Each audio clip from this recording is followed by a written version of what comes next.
Greetings, peace and blessings to you, your family, and loved ones.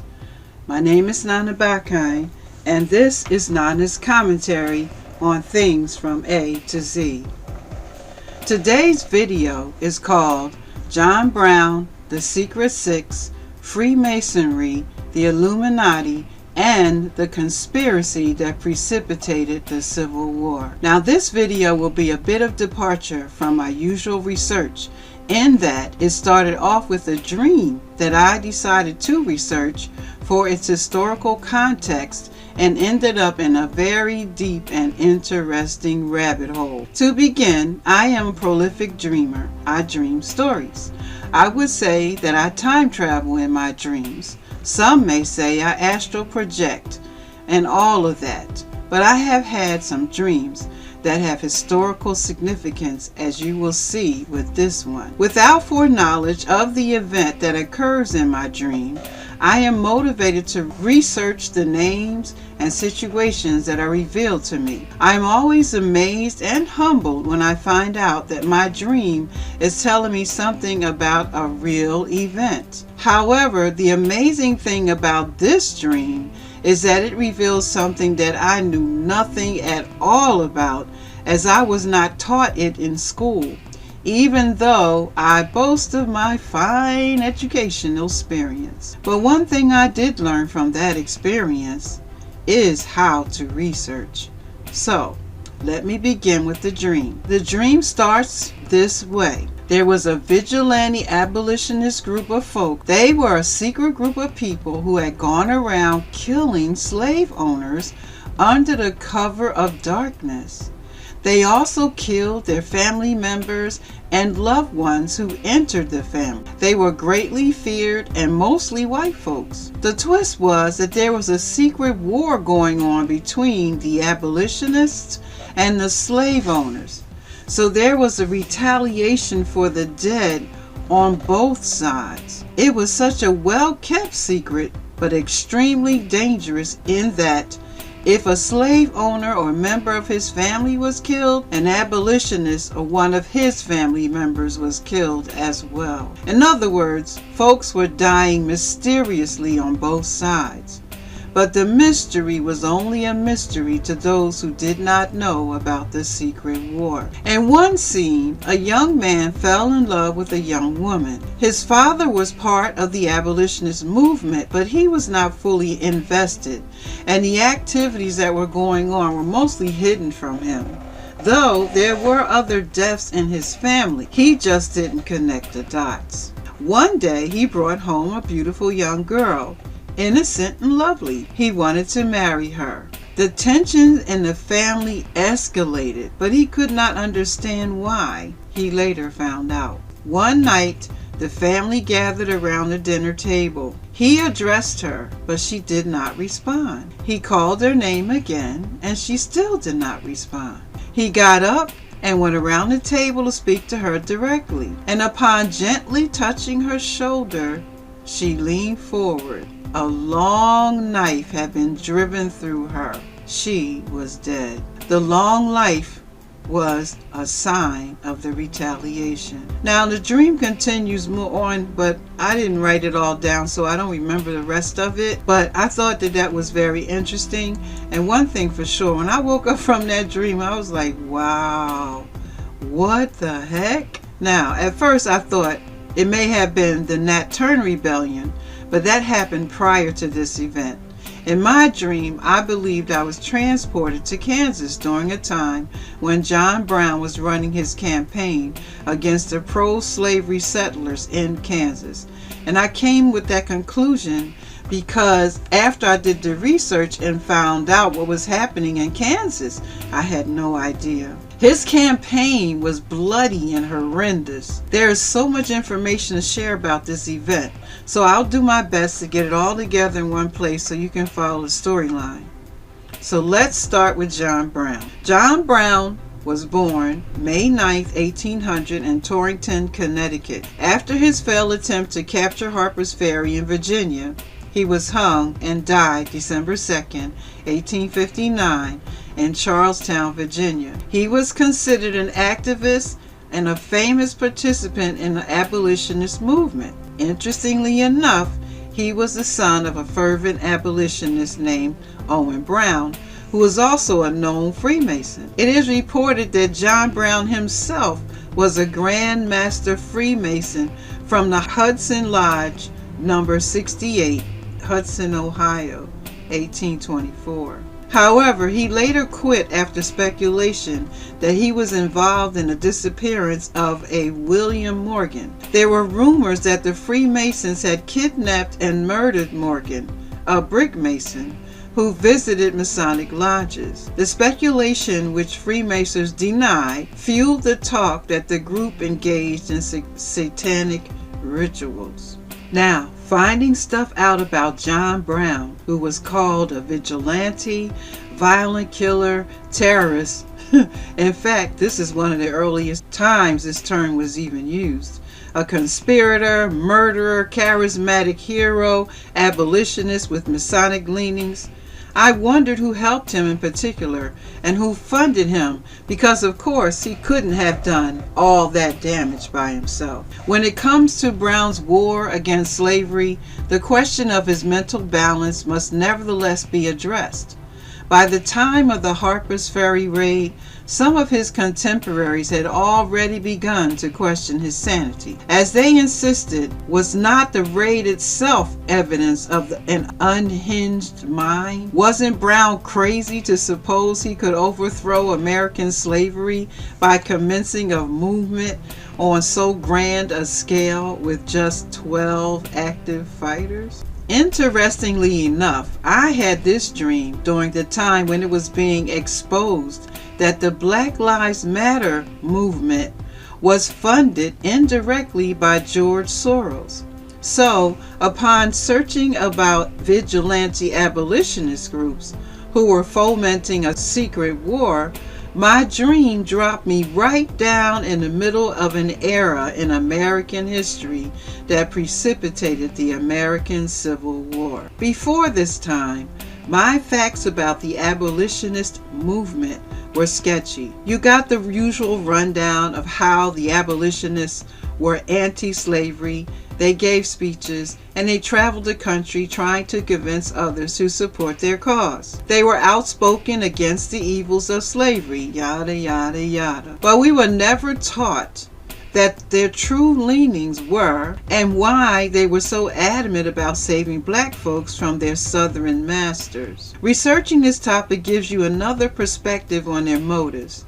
Additionally, it shows how the abolitionists who abhorred slavery had begun to become violent against the slave owners to the point of wanting to bring about civil war. The idea was based in a religious evangelical perspective, which some identified as Zionists, based in Unitarianism and Transcendentalism, their connections with the Freemasons and Illuminati, their wealth and therefore ability to fund uprisings, and their ability to propagandize through print media. Then we land on the group called the Secret Six. They came into prominence during the late 1840s, reached a peak with John Brown and his vigilantes, and then later supported Schofield in the writing of the King James Bible that has become preferred reading in most of, if not all, Protestant schools of divinity. Quiet as it's kept, Schofield was a known con artist and criminal, but he became their puppet for their agenda to continue their divide and conquer tactics way into the mid-1900s. Needless to say, the same cast of characters that supported John Brown changed faces, but the agenda remained the same. In fact, through their previous experience, they learned to send representatives, henchmen, and patsies to do their bidding, while they hid in the background, providing funds and weapons and everything else they may have needed. Sound familiar? So, let's take a look at the Secret Six. Who were they? And where did they come from? And how did they connect with John Brown? Here's the list. Number 1, Jared Smith, born into a wealthy family in upstate New York. Smith was a vigorous supporter of various reform causes, including the American abolitionist movement. Next, Thomas Wentworth Higginson, a minister and author. Higginson would go on to serve in the Civil War, commanding a regiment of black troops, and would write a classic memoir based on the experience. Next, Theodore Parker, a minister and prominent public speaker on reform topics. Parker had been educated at Harvard and was affiliated with the Transcendental Movement. Next, Samuel Gridley Howe, a medical doctor and advocate for the blind. Howe was active in the abolitionist movement. His wife, Julia Ward Howe, would become famous for writing the Battle Hymn of the Republic. And there's a story behind that which I will get to later. Franklin Benjamin Sanborn, a Harvard graduate. Sanborn was connected to the Transcendental Movement as well and became involved in the anti-slavery politics in the 1850s. And finally, George Luther Stearns, a self-made businessman. Stearns was a manufacturer and was able to financially support various causes, including the abolitionist cause. Of course, with any group, especially secret, they had to have something in common. And what they had in common had to be secreted in order for them to accomplish their goal. In the case of these men, their goal, being influenced by the Unitarian and evangelical leanings, was to take over the American government, establish their ideology, which bordered on socialistic communism, and become even more rich and powerful than they already were. Initially by covert means, and then through rebel-rousing lectures, writings, and treatises, to actually supporting with money, land, and arms a violent upheaval that would shake America to its core. And my question was, why? Well, it turns out that they used the abolitionist movement as their front to cover their real intentions. Freeing the slaves and decrying the institution of slavery appeared noble on its face, as slavery was a diabolical institution. But as rich Northerners, the economic advantage of slavery did not appeal to them. In fact, Northern whites, though some were pro-slavery, were more given to the fear of the loss of jobs and income if the slaves were freed and able to travel north. So the idea was to actually split the country into two parts, pro-slavery and anti-slavery. As the tensions further developed between the North and South, to them a war would settle it all. The South could keep their slaves through secession from the Union, and the North could continue to prosper through their more industrialist business ventures. However, there was one problem, and that was the fact that the North and the South were separated. And what they did was they created a battleground in Kansas so that they could have the people fight each other or battle with each other or war with each other in close proximity to each other. So they created a exodus. They opened the door for pro-slave people to get into Kansas and settle there, and anti-slavery people to get into Kansas and settle there. And that is where we have or end up with what is known as Bleeding Kansas or Bloody Kansas, because there were violent fights, outbreaks, a burning of houses, disruptions, and all types of things. People died left and right during that period. But that was the scheme and the plan and plot that the Secret Six had put into motion. Remember, these were rich men, though some try to say they were not. But in those days, influence was equated with being rich. So they were privileged radicals.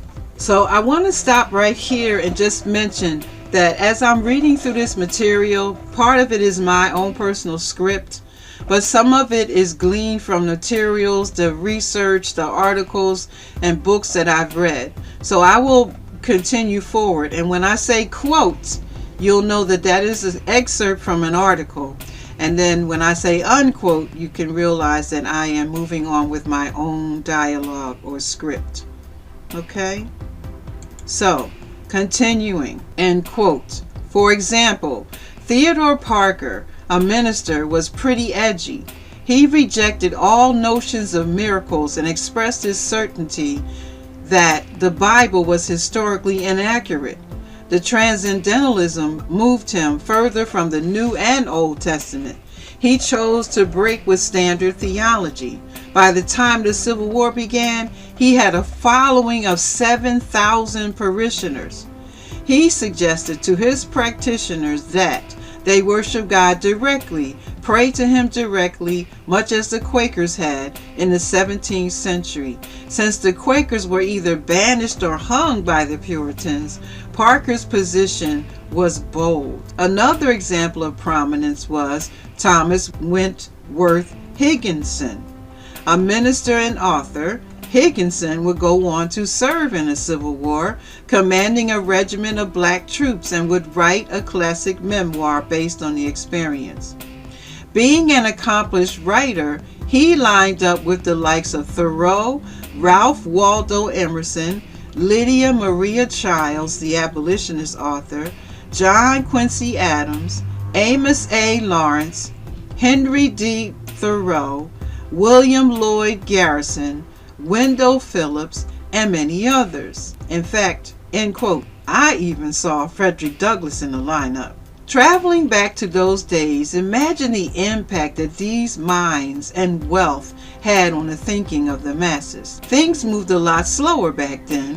While the printing press was heavily utilized, the transport of information to cities and towns had to be arduous by today's standards, not to mention having a following of 7,000 parishioners.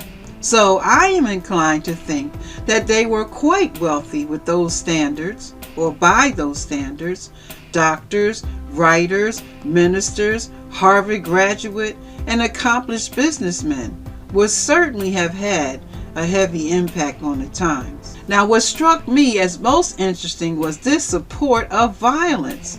Case in point, and I quote, Theodore Parker as minister, who during the bloody Kansas period of 1854, he financed free Kansas militias, probably well aware that an undeclared civil war had already led to hundreds of deaths, unquote. Now, how do you put the ministry and violence in the pulpit at the same time? Quote, Jared Smith, the only New Yorker of the Secret Six, enters the story of Harper's Ferry more than a decade before the raid, when he first made the acquaintance of John Brown. Their meeting led to a collaboration that included Smith's financial support for Brown's move to North Elba, New York, where he and his family established a farm with the intent of aiding black settlers who had moved to Adirondack, North Country, after receiving grants of land from Smith. More than 3,000 such gifts of land, averaging 40 acres apiece, had been made to poor black men. Smith sold Brown himself 244 acres of land for $1 per acre, on which he settled his family, the deed for which was transferred in November 1849. End quote. Now, Mr. Smith was a little more squeamish about what happened at Harper's Ferry, so some claim. He feigned insanity, some say, and was admitted to the Utica Medical Center, where he remained upwards to 6 months after the John Brown's failure attempt to conquer Harper's Ferry, however. Others think he was really mentally ill and had some mental illness in his family, with a son who had been institutionalized previously. So that may be real. But with all the money he gave to John Brown and his fugitive slaves, and the land he gave them as well, to lose the battle may have made him lose his mind as well. There's still speculation flowing around the aspect of his life. He certainly escaped being indicted for treason by being proclaimed as insane. Now, all too often, the myth of philanthropy plays a big role as being the front for subversive, covert, and sometimes violent agendas. And how true that is even today. We can see in our current world events where many so-called charitable organizations are simply fronts for drug running, child trafficking, organ harvesting, and regime change, and subversion of democratically elected leaders. When you pull back the curtain, you can correlate this as well to Soros, who on its face is talking about free and open society, while in the background is funding organizations that end up being vigilantes and or disrupting the very society they are supposedly bringing justice and peace to. We will continue with Thomas Wentworth Higgins, and here you will see a list of the books that he has written. He was a prolific writer.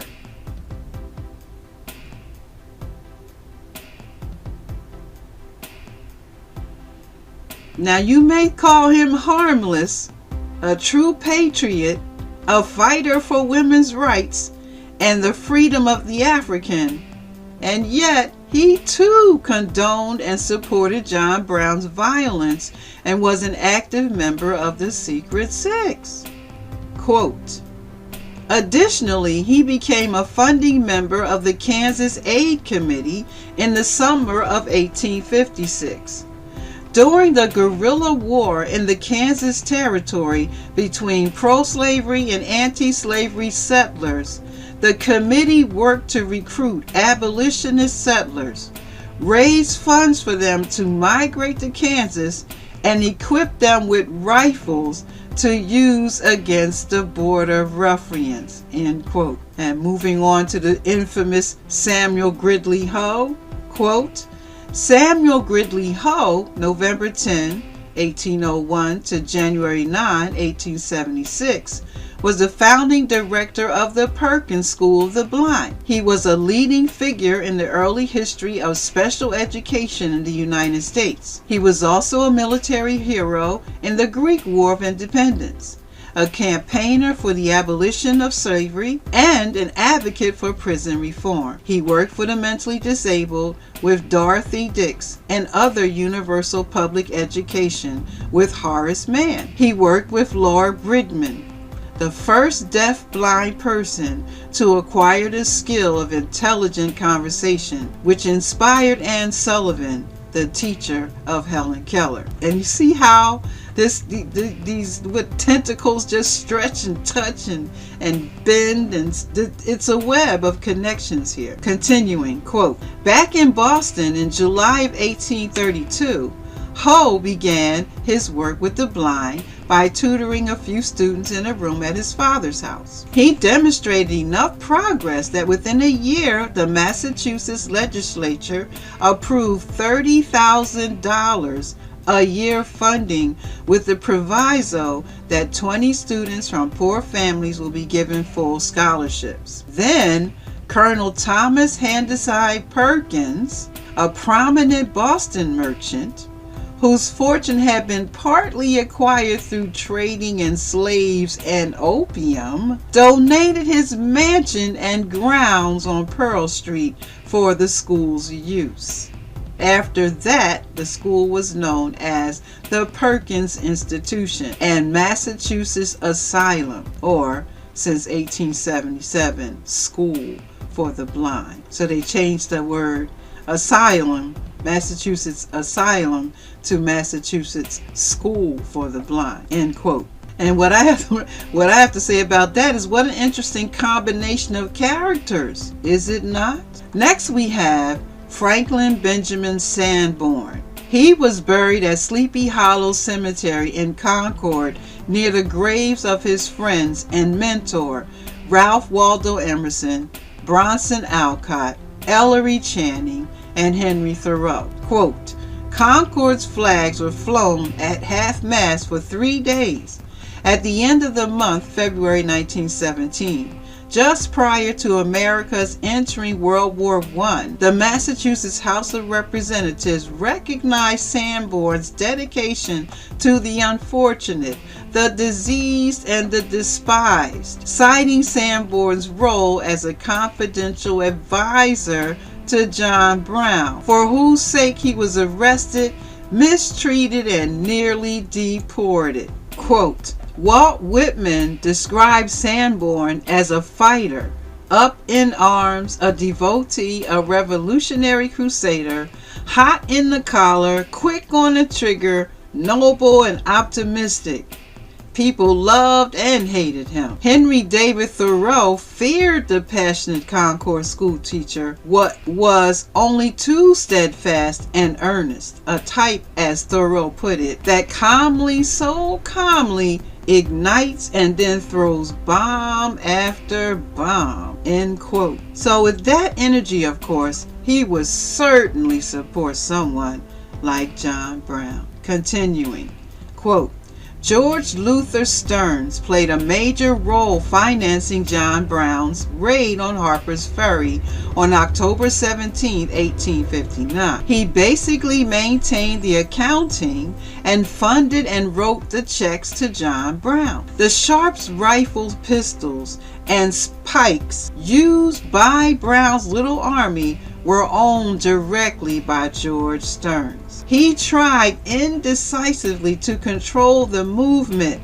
and the use of the weapons. Unfortunately, he let them into John Brown's hands in Iowa, a safe haven to Kansas, and lost control of the weapons. George's commercial life started successfully enough. He borrowed money from a close neighbor to build a Boston oil mill with his brother. They were so successful that the loan was paid back within 2 years. Unfortunately, in Boston's antebellum period, it is near impossible to avoid tragedies fostered by acts of nature. The natural enemies were hurricanes, winter storms, or careless numerous fires. Their mill burned down in 1847. This was a pivotal moment that drew George away from industry and to the cause of slavery. According to his son Frank Preston Stearns, the timing was perfect for his father. Abolitionism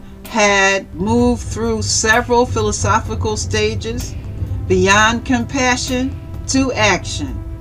The decades of the 1840s and 1850s required pragmatic men to take over leadership of the movement. George's son Franklin had a first-hand view of the relationship between John Brown and his father. Each exhibited the same contrasting, real, idealistic yet practical personality, not the least daunted by failures in their lives. Franklin defined the first meeting between his father and Brown. Quote, they met like the iron and the magnet, each recognizing him at first and knew him for what he was worth, unquote. Here's a practical example. Stearns grew a patriarchal beard upon doctor's orders to warm his chest that had been susceptible to bronchitis. This was copied by John Brown. There will be a ton of links that cover this information in my blog, so I won't go over all of it here, but be prepared to get a shift in perspective on the motives and perspective of the so-called Secret Six and how the agenda hasn't changed as it relates to divide and conquer, but only the face of the players. So let's take a look at the weapons that were bequeathed to our very complex and illustrious warrior who is primarily responsible for fomenting the Civil War. As Missouri pro-slavery ruffians flocked to Kansas, the New England abolitionists bankrolled free soldiers to move to the settlement of Lawrence, Kansas. The abolitionist Henry Ward Beecher raised money to purchase Sharps rifles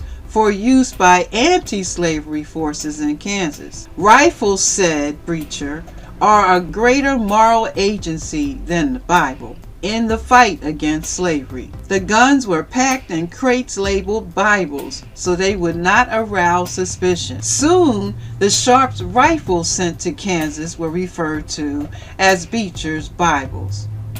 In 1856, after abolitionists were attacked in Lawrence, John Brown led a raid on scattered cabins along the Pottawatomie Creek, killing 5 people. Kansas would not become a state until 1861 after the Confederate States seceded. John Brown had another plan to bring about an end of slavery, a slave uprising. Brown contracted with Charles Blair, a forge master in Collinsville, Connecticut, to make 950 pikes for $1 apiece. Brown would issue the pikes to the slaves as they revolted. On 16 of October 1859, Brown led his group to Harper's Ferry, where he took over the arsenal and waited for the slaves to revolt. The revolt never came. 2 days later, Robert E. Lee and his troops overran the raiders and captured John Brown. Brown was found guilty of murder,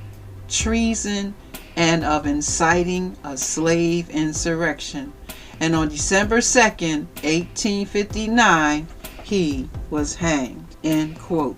Now, some say that the weapons were primitive and basically useless. However, these have been held as of high quality, auctioned off, those that were retrieved, and are quite costly to own. John Brown came to Harper's Ferry in part to capture firearms from the National Arsenal that he hoped to eventually place in the hands of the slaves. Not many people realize, though, that he and his men arrived at Harper's Ferry quite well armed already. For his attack, Brown would choose several weapons to arm his men, some of which were most advanced of the day. In 1857, Brown had been given 200 Sharps rifles by Massachusetts-Kansas Committee. See the connection there. These rifles were unlike the common muzzle loaders of this era and had become quite popular with the anti-slavery Free Staters in the Kansas Wars. Some of the Sharps were given the name Beecher's Bibles because a number of them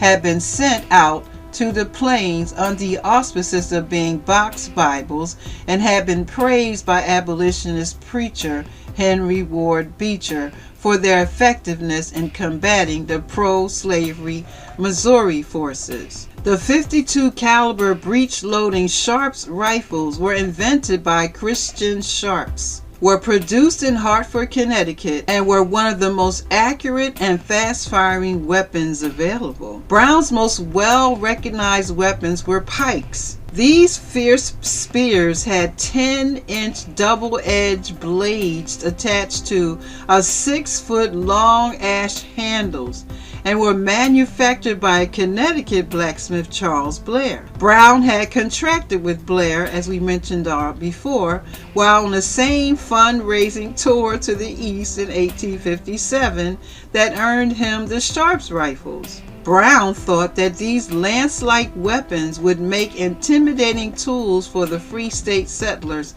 in Kansas to keep Missouri border ruffians at bay. Brown signed a contract with Blair to pay him $1 per pike for 1,000 pikes. Brown was unable to pay the required full amount before returning to Kansas, so they remained in Connecticut until 1859. End quote. Few of the pikes were used in Harper's Ferry's raid. but the large shipment was discovered in the aftermath and were used for political capital by Southerners. Fiery Virginian Edmund Ruffin sent a pike to each of the governors of the southern states with a note attached that said, "Sample of the favors designed for us by our northern brethren." Continuing, quote, "The other weapon Brown was supplied with was a 31 caliber Maynard pistol. These revolvers were produced by the Massachusetts Arms Company in Chicopee Falls and used a special tape roll percussion cap that looked much like the cap rolls used by cap guns today. Unfortunately for Brown, the 200 Maynard pistols arrived at the Kennedy farm without the proper percussion caps and were thus useless to him and his men. Weapons that have provenance to John Brown's raids are some of the most sought after by serious collectors. Recently, one of John Brown's pikes sold at an auction for $13,000. Other pikes are in the museum collections as the Museum of the Confederacy, Harpers Ferry National Park, the Smithsonian, and the Kansas State Historical Society. The National Firearms Museum and the Smithsonian also have some of Brown's Sharps rifles as well. Now, I find that quite interesting. Obviously, these people knew when they were manufacturing these arms for Brown that he was going to foment a civil war, a revolution. And yet, instead of denying him this equipment, these weaponry, this armory, they gave it to him. So, what we see happening here is the arming of a band of terrorists who are willing to risk their lives to counter slavery during the mid-1900s. Or that is what it would appear to be without further investigation. However, when we look closely, we can see that there certainly was an underlying agenda packed way deep into this event. Of course, it goes without saying that the enslaved Africans wanted freedom, but an armed rebellion may not have been the caliber of exacting freedom that was most prominent in the minds of most Africans. On the other hand, the pro-slavery contingent were facing the total annihilation of their economy, the loss of land, resources, and particularly free labor that had given them quite a nice slice of America's apple pie. Surely their battle to preserve the institution of slavery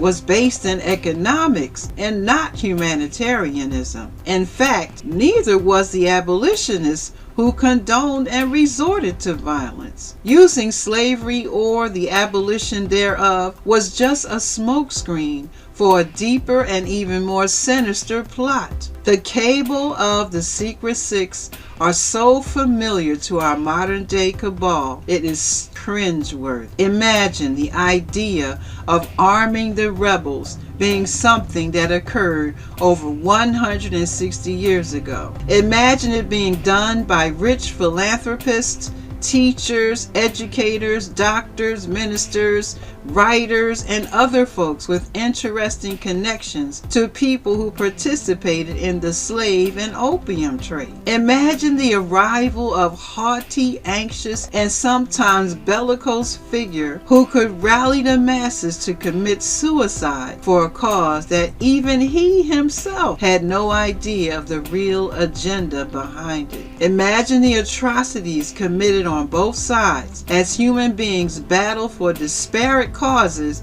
all believing their cause was correct and the others not, but each of them standing on the foundation of fear and trepidation that if they failed, they would face annihilation. But take it a step further, that after the horrendous path of death and destruction paved by John Brown, the Secret Six, the Missouri Border Ruffians, we get monuments, honored grave sites, plaques, Freemasonry flags, honorary mention of these terrorists in the annals of history. In fact, a song written to praise the death of John Brown was rewritten by Samuel Gridley Howe's wife Julia Ward Howe. She was commissioned to change the words of the song, which ultimately became the battle cry of the North, and is still sung as one of the most patriotic songs of the United States. And what song was that, you might ask? The Battle Hymn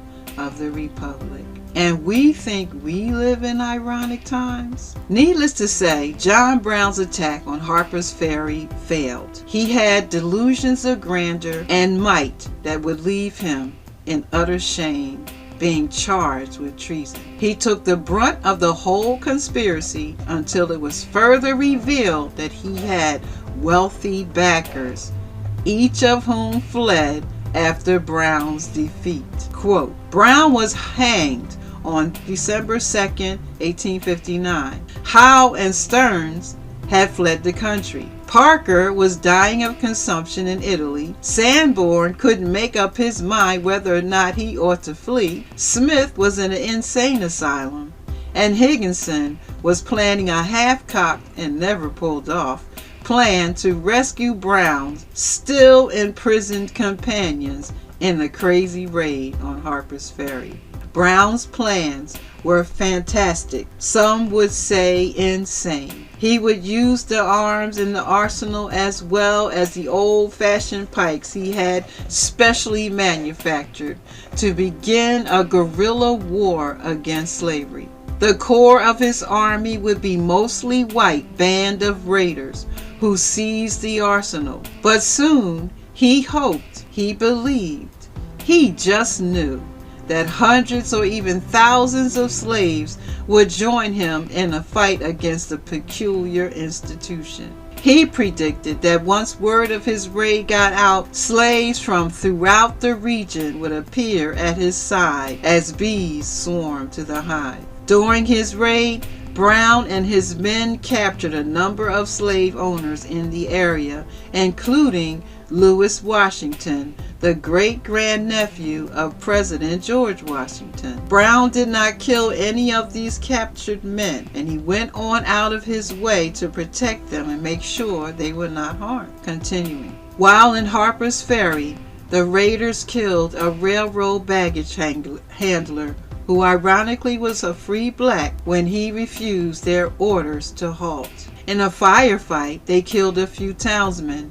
including the mayor. At one point, Brown stopped the passenger train, held it for a while, and then released it. The train continued on to Washington, D.C., where the crew dutifully reported to officials that Brown had seized Harper's Ferry. The next day, October 18, U.S. Marines under the command of Army Colonel Robert E. Lee captured Brown in the engine house on the Armory grounds. By this time, most of the raiders were either dead or wounded. The story of these 6 avid enemies of slavery, writers, preachers, businessmen, is not just an obscure tale about the would-be financiers of a revolution. It is also the story of pacifists turned radicals, of hope for slavery's extinction being shattered by deep societal and economic currents, and of inspired citizens planning a stand against fundamental evil, only to flee the country and deny their involvement after Brown's failure. The Secret Six were not hard-scrabble ruffians or ex-slaves, but men of culture, education, and fortune, and as such, a special threat to the slave-holding plutocracy. 5 of the 6 were from Boston. Higginson, a preacher and a writer. Sanborn, a young writer, teacher, and protege of Ralph Waldo Emerson. Hoe, a well-renowned physician who worked with the blind and deaf. Theodore Parker, a well-known abolitionist and Unitarian preacher. George L. Stearns, a prosperous manufacturer. The 6th member, Jared Smith, was a rich upstate New York businessman and philanthropist. So there you have it, folks. And boy, what a ride. And I do hope that you got another wrinkle in your brain. And remember, this story, this research is the outgrowth of a dream that I had August 6, 2016. Thanks for listening. Thanks for watching. Peace and blessings to you, your family, and loved ones.